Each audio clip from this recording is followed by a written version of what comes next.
Why have you stopped praying about it? Is it not important to you anymore? If it's important to you, it's important to God. You should be annoyingly persistent in your prayers. And I know you think, oh, I don't want to be a bother. I don't want to annoy God. You can't. God even tells you that you're supposed to be persistent in your prayers. In Luke 18, he tells a story about a widow woman who is just annoying enough that she can get a corrupt judge to move in her favor. So how much more would God want to move in the favor of his children than a corrupt judge to an annoying widow?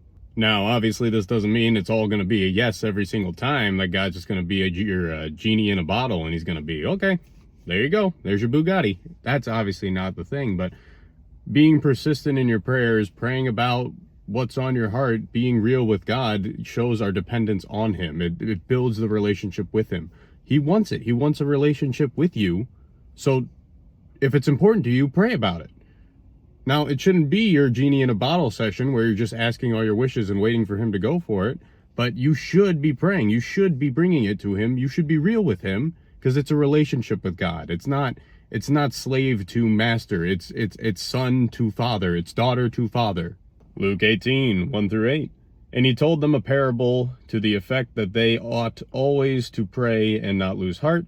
He said, in a certain city there was a judge who neither feared God nor respected man, and there was a widow in the city who kept coming to him and saying, give me justice against my adversary. For a while he refused, but afterwards he said to himself, though I neither fear God nor respect man, yet because this widow keeps bothering me, I will give her justice so that she will not beat me down by her continual coming.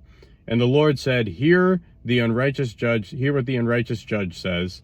And will not God give you justice to his elect, who cry to him day and night? Will he delay long over them? I tell you, he will give justice to them speedily. Nevertheless, when the Son of Man comes, will he find faith on earth? Don't stop asking about it. If it's important to you, it's important to God. But you have to be ready to hear whatever answer God gives. There's more than just yes. There's also no. There's also not now.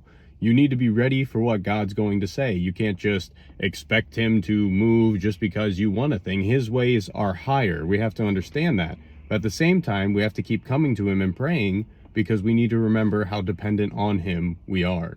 If you have questions, please let me know. I will do my best to answer them. Throw them in the comments. Focus on what's eternal.